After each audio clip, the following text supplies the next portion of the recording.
Well, ever since I was a kid, I've been interested in restaurants. I think what happened is we went to a restaurant that was named Jimmy Z's, and my name is James, and they used to call me Jimmy when I was a kid, and like that for some reason, like I thought it was like my place, and I like looked around, and every time we went there, I just got like really like, this is cool. I want my own place, you know. And, I kind of developed.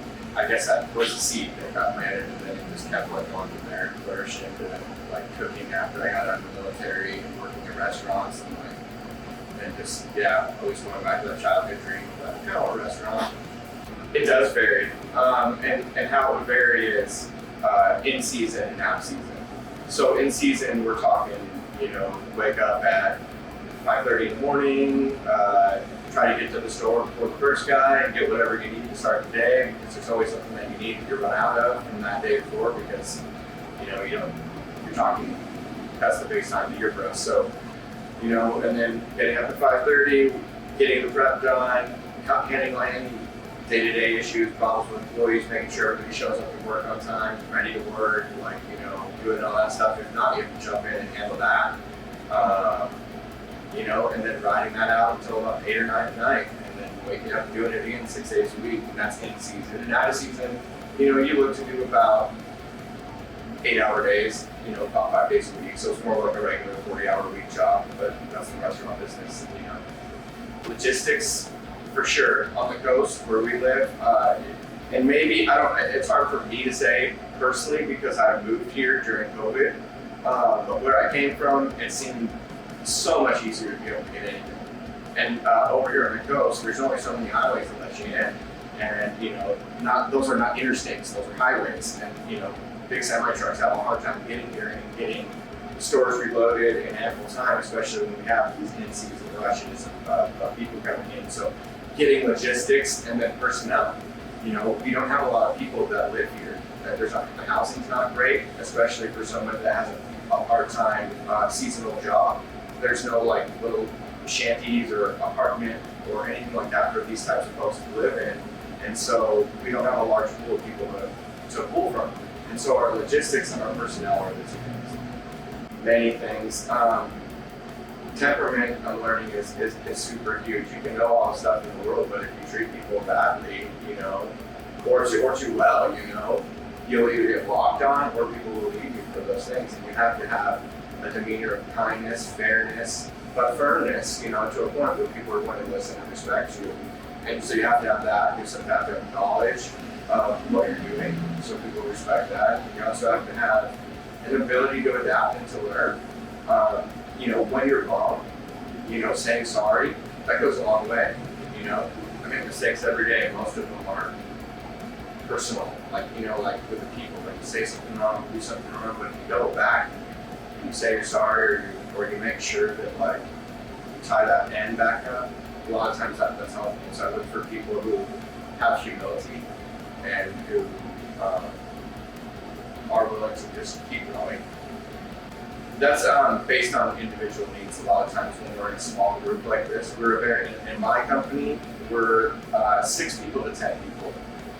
You know, our busiest, you know, most loaded up scale.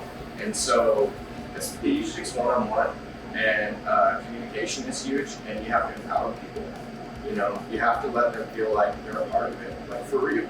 Like whether that be a cook getting a special, a front of house person, like telling you where to place the menu, or like facing things, like and like you know, talking about they think it looks better like this or that, and actually listening to them and like letting them be a part of it, because then they'll want to be a part of it and want to help out. So I find that super helpful. Communicating and empowering people. For us, we're, I guess, one of the rare restaurant operations where we bought the building.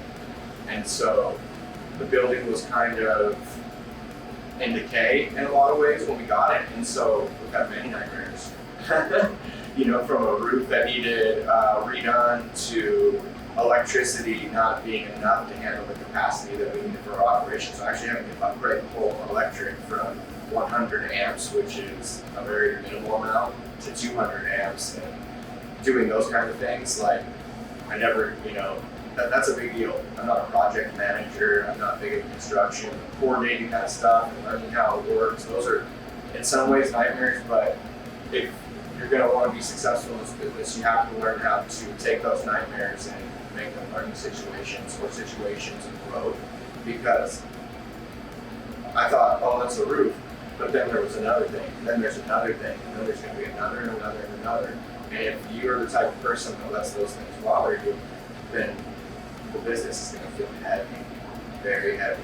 And if you're the type of person that can push back a little bit, then you're gonna have fun. It's gonna be like, whose butt do I get to kick today? Let's do this. So, well, if I have somebody on my team that knows how to do it, I'm gonna ask them. If I don't have somebody on the team or it's outside of our realm, you gotta start at square one.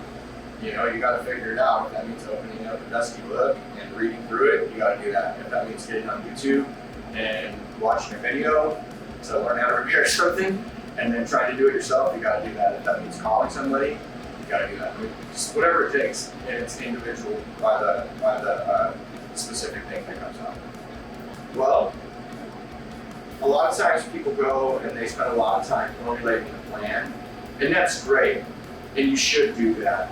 But there's a certain point where you just have to do it, and that's what being a business owner is, doing it yourself, finding the answers to your own problems, and getting your clothes dirty and getting your knees dirty and all that stuff. But like, get out there and do it. That's what I might say.